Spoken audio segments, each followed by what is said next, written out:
الحمد لله وكفى والصلاة والسلام على سيدنا محمد المصطفى وعلى آله وأصحابه نجوم الهدى. أما بعد فأعوذ بالله من الشيطان الرجيم. بسم الله الرحمن الرحيم. يا أيها الذين آمنوا استعينوا بالصبر والصلاة إن الله مع الصابرين. وعن أبي يحيى صهيب بن سنان رضي الله عنه قال رسول الله صلى الله عليه وسلم: عجبا لأمر المؤمن إن أصابته سراء شكر فكان خيرا له وإن أصابته ضراء صبر فكان خيرا له أو كما قال عليه الصلاة والسلام. قابل احترام بزرگوں، عزیز دوستوں اور دینی بھائیوں، اللہ رب العزت کا بے انتہا فضل و کرم ہے اور انعام و احسان ہے کہ اس نے ہم سب کو ایمان کی عظیم الشان دولت سے سرفراز فرمایا ہے.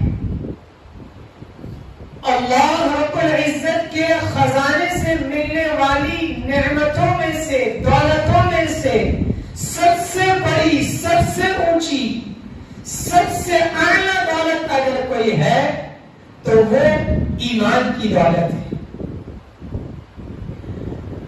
ایک ایمان والے کے اندر بحیثیت ایمان والا ہونے کے، بحیثیت مومن ہونے کے یہ تمنا ہوتی ہے، یہ آرزو ہوتی ہے کہ اللہ کی نصرت، اللہ کی مدد اس کے ساتھ شامل حال ہو جائے.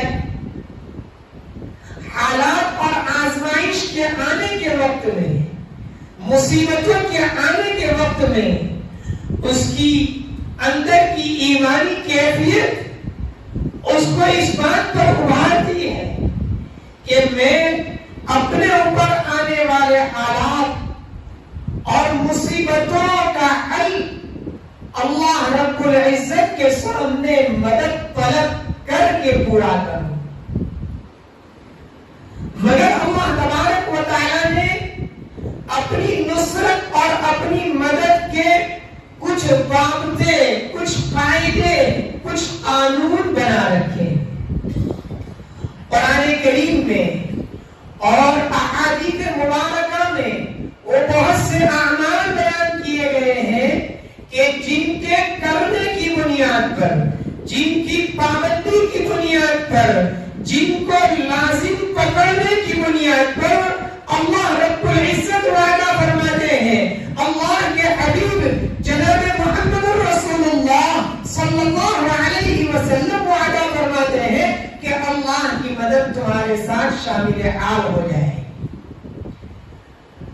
ہم یہ سوچتے ہیں کہ کیوں اللہ کی مدد نہیں آتی، مگر یہ غور نہیں کرتے کہ اللہ نے اپنی مدد پورا کرنے پر جن قواعد کو، جن قواعد کی بنیاد پر مدد کے ملنے کو موقوف رکھا ہے، ان اعمال کو ہم پورا کر رہے ہیں یا نہیں. قرآن کریم میں اللہ تعالیٰ کی مدد کے دو بڑے اسباب بیان کیے ہیں. ان میں سے ایک صبر ہے اور دوسرا عمل نماز ہے.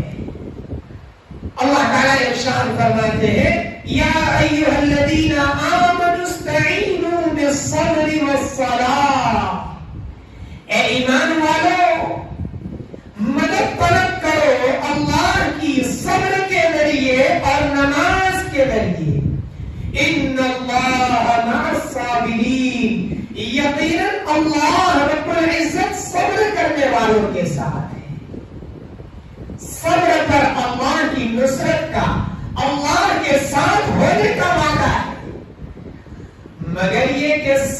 کس کو کہتے ہیں؟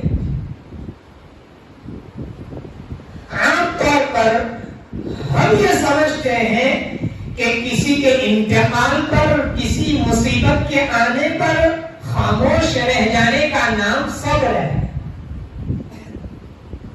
اور یہ بھی صبر ہے، مگر شریعت مطہرہ میں صبر کے جتنے فوائد بیان کیے گئے ہیں اور صبر پر جتنے وعدے اور جتنے دنیا اور آخرت کے اللہ رب العزت کی جانب سے فوائد بیان کیے گئے ہیں، وہ صرف مصیبت پر خاموش رہنے پر نہیں ہے، بلکہ شریعت اسلام میں صبر کا مفہوم بہت وسیع ہے، بہت دور دور تک پھیلا ہوا ہے۔ صبر کے اصل معنی ہے الحبس، رکنا اور روکنا۔ شریعت میں صبر کس کو کہتے ہیں؟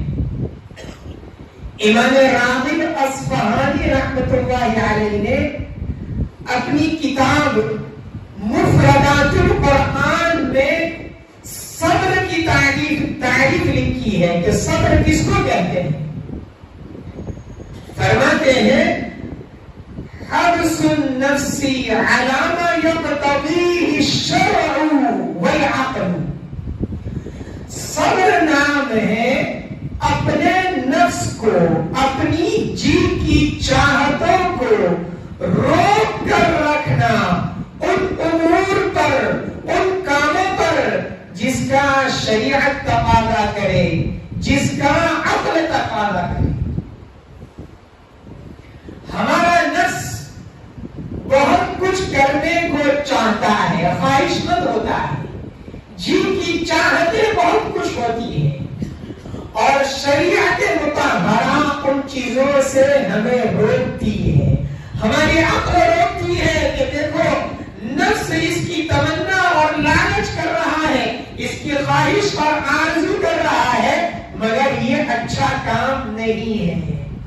اب ایسے وقت میں انسان اپنے جی کی چاہت کو قربان کر دے، اپنی نفسانی خواہشات کو پیچھے ڈال دے اور شریعت مطہرہ کو آگے کر دے، تو حقیقت میں کہا جائے گا کہ اس نے صبر کیا، اور اس پر اللہ تبارک و تعالیٰ کی جانب سے جنت میں بہترین ٹھکانے کا وعدہ ہے۔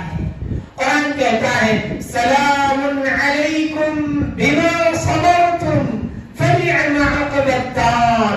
قیامت کے دن جنتیوں کو جنت میں کہا جائے گا سلامتی ہو تم پر، تمہارے صبر کی وجہ سے جنت کیا ہی بہترین انجام ہے، بہترین ٹھکانہ ہے۔ جنتیوں کو یہ کہا جائے گا تمہاری صبر کی بنیاد پر تم پر سلامتی ہو۔ حکیم الامت حضرت تھانوی رحمۃ اللہ علیہ نے ترجمہ کیا تمہارے صبر کی وجہ سے، یعنی تمہارے دین پر مضبوطی سے جمنے کی وجہ سے۔ اس اعتبار سے علماء نے صبر کی 3 قسمیں بیان کی ہیں۔ ایک تو ہے الصبر فی الطاعہ، نیکیوں کے کرنے میں انسان صبر کرے۔ دوسرا ہے الصبر عن المعصیہ، گناہ سے دور رہنے میں انسان صبر سے کام۔ اور تیسرا ہے الصبر علی المصیبہ، مصیبت کے آنے پر صبر کرے، جس کو عام طور پر ہم صبر سمجھتے ہیں۔ نیکیوں کے کرنے میں صبر کرنے کا کیا مطلب؟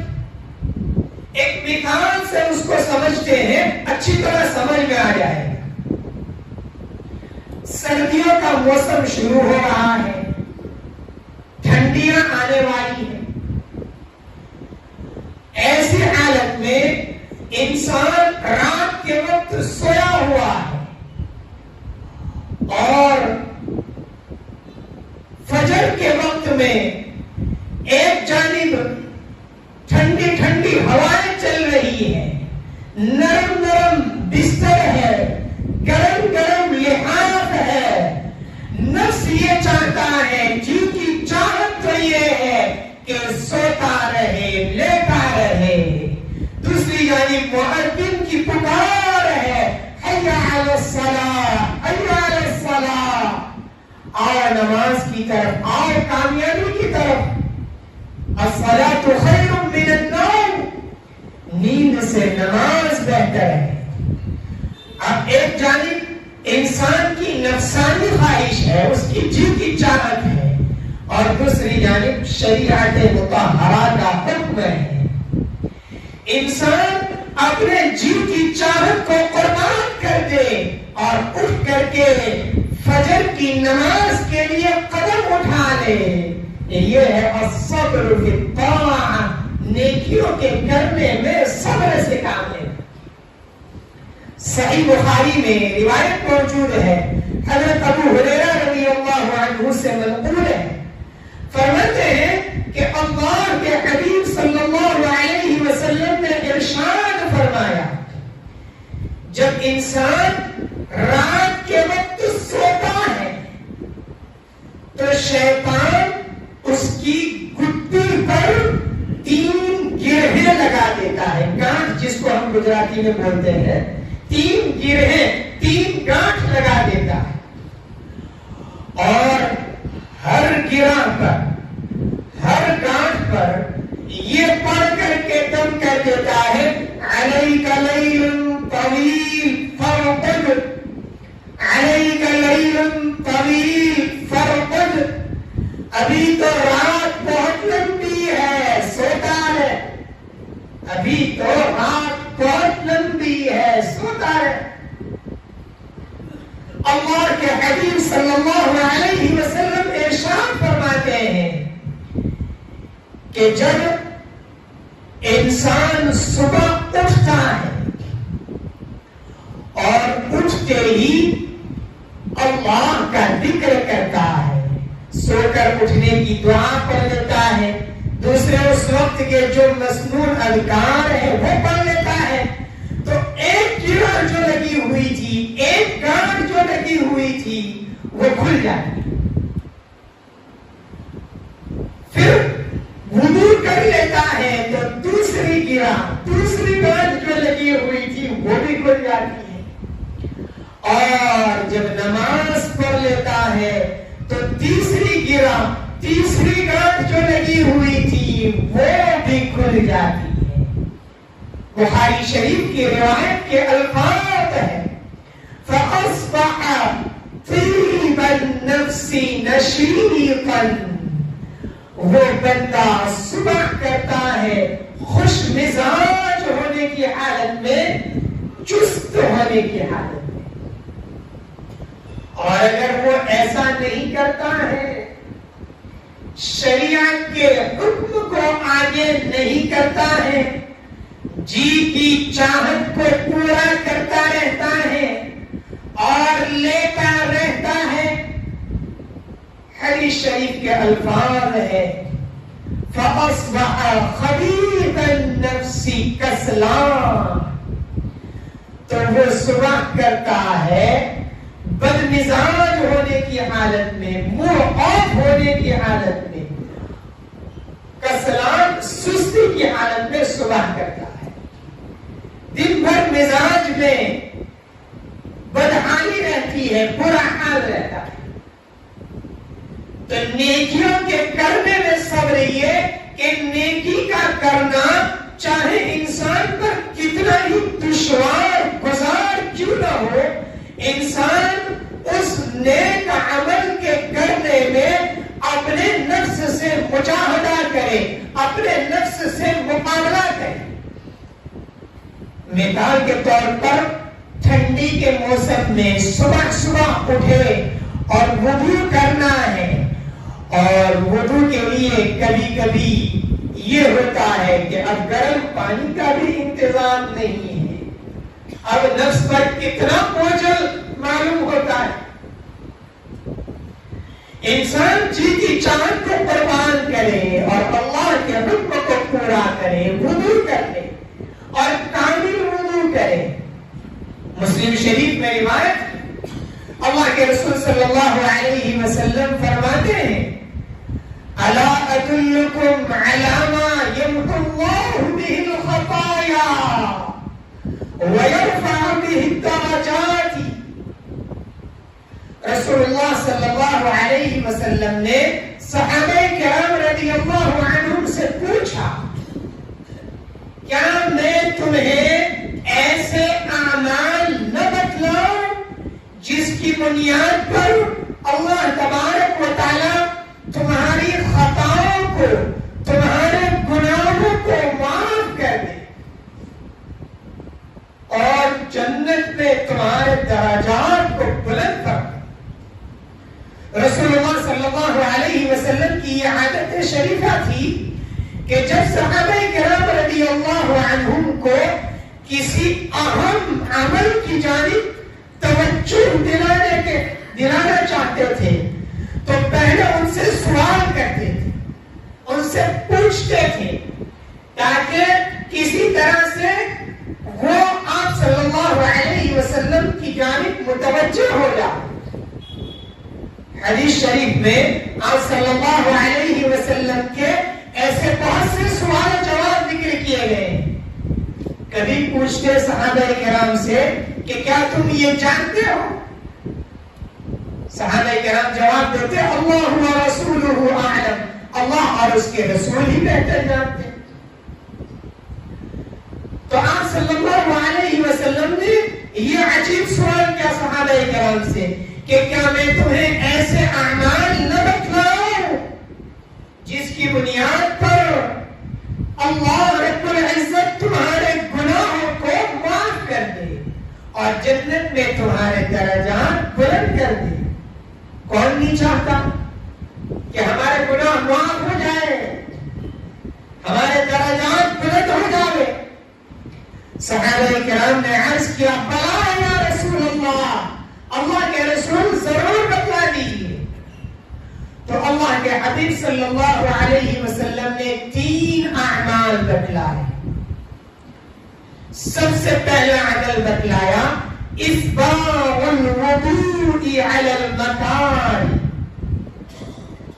ناگواری کے باوجود کامل وضو کرنا. وکثرۃ الخطی الی المساجد, اور مسجدوں کی طرف کثرت سے قدم اٹھانا. دوسرا عمل وانتظار الصلاة بعد الصلاة, اور ایک نماز کے بعد دوسری نماز کا انتظار کرتے رہنا. رسول اللہ صلی اللہ علیہ وسلم نے یہ 3 اعمال بتلائے اور پھر ارشاد فرمایا فذلکم الرباط, فذلکم الرباط, یہ اعمال سرحد پر پہرا دینے کے معنی ہے. جیسے سرحد پر پہرا دینا یہ نفس پر بڑا بھاری محسوس ہوتا ہے کہ کیسے دشمن کے حملے سے حفاظت کی جائے, ایسے ہی یہ اعمال نفس پر بڑے بوجھل اور بھاری محسوس ہوتے ہیں کہ کیسے نفس کے حملوں سے بچاؤ کیا جائے.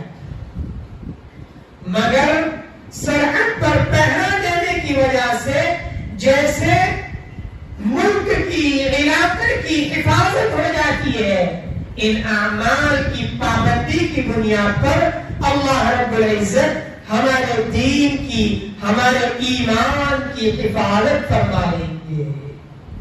ان میں سب سے پہلا عمل بتلایا اسباغ الوضوء علی المکان, ناگواریوں کے باوجود, مشقت کے باوجود کامل وضو کرنا. ناگواریاں کیا؟ سخت سردی کے موسم میں ٹھنڈے پانی سے, سخت گرمی کے موسم میں گرم پانی میسر ہے, ٹھنڈا پانی نہیں مل رہا ہے, یہ ناگواری ہے.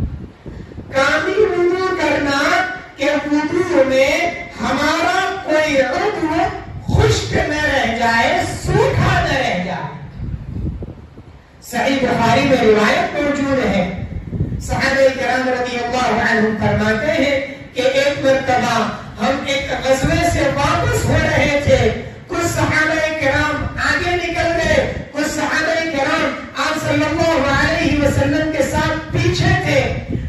عصر کی نماز کا وقت آ گیا تو جو صحابہ کرام رضی اللہ عنہم آگے نکل چکے تھے انہوں نے جلدی جلدی وضو کر لیا اور جلدی جلدی وضو کرنے کی وجہ سے ان کے پاؤں کی ایڑیاں خشک رہ گئی، سوکھی رہ گئی۔ اللہ کے حبیب صلی اللہ علیہ وسلم نے پیچھے سے ان کی اس حالت کو دیکھا، فنادا بِأَعْلَى صَوْتِهِ، آپ صلی اللہ علیہ وسلم نے پیچھے سے بلند آواز سے ان کو پکارا، وَيْلٌ لِلْأَعْقَابِ مِنَ النَّارِ وَيْلٌ لِلْأَعْقَابِ مِنَ النَّارِ، دوزخ کی آگ کی ہلاکت ہے ان ایڑیوں کے لیے جو وضو میں سوکھی رہ جائے۔ 2 یا 3 مرتبہ بلند آواز سے اللہ کے حبیب صلی اللہ علیہ وسلم نے صحابہ کرام رضی اللہ عنہم کو پکارا۔ اس سے اندازہ لگا سکتے ہیں آپ صلی اللہ علیہ وسلم کے یہاں اس کا کتنا اہتمام۔ تو ایک تو ہے نیکیوں کے کرنے میں صبر سے کام لینا، نفس پر بوجھ محسوس ہو، ناگواری محسوس ہو، اس کے باوجود نیک عمل کو انجام دینا، یہ صبر کی پہلی قسم ہے۔ دوسری قسم الصبر عن المعصیہ، گناہ سے بچنے کے ذریعے سے صبر کرنا۔ بہت سے گناہ ایسے ہیں کہ نفس چاہتا ہے کہ اس کو کر گزرے، مگر شریعت مطہرہ ہمیں روکتی، ہماری عقل ہمیں منع کرتی ہے۔ مثال کے طور پر رشوت لینا، سود کھانا، شریعت مطہرہ اس کو حرام قرار دیتی ہے۔ نفس یہ کہتا ہے سود لیں گے مال بڑھ جائے گا، قرآن یہ کہتا ہے یمحق اللہ الربا ویربی الصدقات، اللہ تعالیٰ سود کو مٹاتے ہیں، صدقات کو بڑھاتے ہیں۔ اب جی کی چاہت کو انسان قربان کر دے کہ چاہے بظاہر مجھے تھوڑا سا نفع کم ملے مگر میں سودی کاروبار کسی حال میں نہیں کروں گا، انٹرسٹ والا بزنس کبھی نہیں کروں گا۔ سود کی نئی نئی شکلیں رائج ہو رہی ہے، اغیار کو بھی معلوم ہے کہ مسلمان سود نہیں کھاتا ہے، تو سود کا نام بدل کر کے الگ الگ شکلیں لائی جاتی ہیں۔ تو یاد رکھنا چاہیے نام کے بدلنے سے حکم نہیں بدل جاتا۔ مثال کے طور پر شراب حرام ہے، نشہ آور چیزیں حرام ہیں، کوئی اس کو سرکہ نام دے دے تو سرکہ نام دینے کی وجہ سے کیا وہ حلال ہو جائے گی؟ ایسے ہی سرکہ حلال ہے، کوئی اس کو شراب کا نام دے دے تو کیا وہ حرام ہو جائے گا؟ نام بدلنے سے حکم بدلتا نہیں۔ سود کا نام بدل کر کے چاہے اس کی جتنی شکلیں جتنی صورتیں نکال لو مگر وہ حرام ہے تو حرام ہی رہے گا۔ ایسے ہی دوسرے گناہ ہیں، انسان کا نفس انسان کے جی کی چاہتیں اس کی طرف بڑھنے کو تمنا کرتی ہے، آرزو کرتی ہے۔ اب حقیقت میں یہ دیکھنا ہے کہ ہم اپنے نفس کے ساتھ کتنا مجاہدہ کرتے ہیں، اپنے نفس کی قربانیاں کتنی دیتے ہیں۔ ہمارے اکابر اہل اللہ بزرگان بھی اسی کی محنتیں کرتے ہیں، اسی کی فکر کرتے ہیں کہ کسی طرح ہم اپنی نفسانی خواہشات کو، اپنی جی کی چاہتوں کو قربان کر کے اللہ کے حکموں پر اور اللہ کے حبیب جناب محمد رسول اللہ صلی اللہ علیہ وسلم کے بتلائے ہوئے طریقوں پر عمل کرنے والے بن جائیں۔ اسی کے لیے مختلف انتظامات کیے جاتے ہیں، یہ مدارس، یہ خانقاہیں، یہ اہل اللہ کی آمد و رفت اور یہ اللہ کے راستے کی نقل و حرکت اور یہ جماعتوں کی آمد و رفت کا نظام، یہ اجتماعات ان کا مقصد بھی یہی ہے کہ ہم کسی طرح اپنے نفس کی چاہتوں کو قربان کر کے اللہ کے حکم کو پورا کرنے والے بن جائیں۔ ہم سب جانتے ہیں کہ ہمارے علاقے میں بھی الحمدللہ آئندہ مہینے میں دسمبر میں اجتماع ہونے والا ہے۔ اکابر اہل اللہ کے نفس کے مجاہدات، ان کی قربانیاں تو بہت زیادہ ہیں، ان کے جیسی قربانیاں تو ہم سے مانگی نہیں جاتی۔ 2 دن 3 دن ہمارے کاروبار اور ہماری کھیتی باڑیاں اور ہمارے دوسرے مشاغل کو آگے پیچھے کرنے کا تقاضا کیا جاتا ہے، جبکہ ہمارے اکابر اہل اللہ سفر ہی سفر میں رہتے ہوئے ایک جگہ اجتماع پورا کر کے آ رہے ہیں، ہمارے یہاں سے دوسری جگہ منتقل ہو رہے ہیں، ان کی عمر بھی ہوئی ہے، ان کی طبیعتیں بھی ساتھ نہیں دے رہی ہے، ان کے ساتھ بھی ضرورتیں لگی ہوئی ہے، مگر اس کے باوجود محض اللہ کی رضا جوئی کے لیے اللہ کا دین دنیا میں غالب ہو جاوے اور باطل مٹ جاوے، اس کے لیے یہ محنتیں کرتے ہیں، یہ قربانیاں دیتے ہیں، اور ان کے مبارک قدم ہماری بستی میں آ رہے ہیں، بڑھ رہے ہیں۔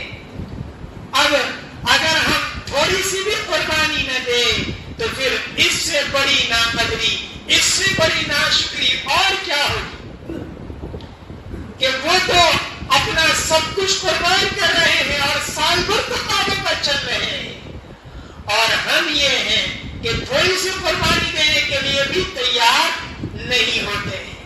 اجتماع کا مقصد کیا ہے؟ اہل اللہ جب ہمارے علاقے میں تشریف لا رہے ہیں، ان کی باتوں کو توجہ سے سنا جاوے اور ہر مجلس میں اہتمام کے ساتھ شرکت کی جائے۔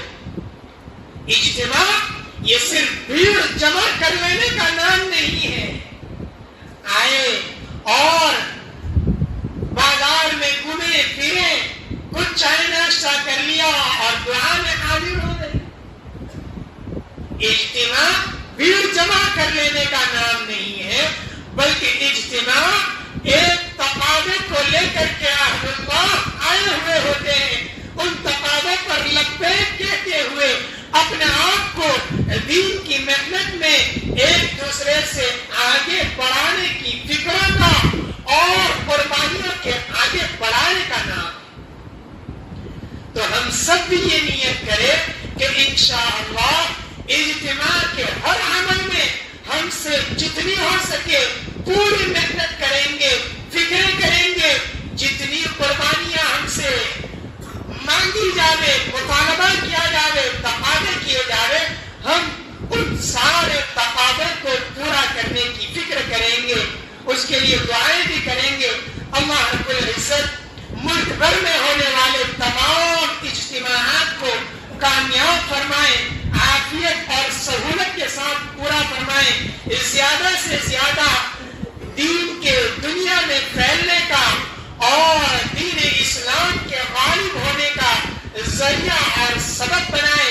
اللہ رب العزت سے اجتماع کی محنت کے لیے دعا بھی کرے اور فکریں بھی کرے۔ اللہ تبارک و تعالی ہم سب کو قربانیاں دینے کی اور دینی کاموں میں ہمیشہ ایک دوسرے سے بڑھ چڑھ کر حصہ لیتے ہوئے آگے بڑھنے کی توفیق عطا فرمائے۔ آمین وآخر دعوانا ان الحمد للہ تعالی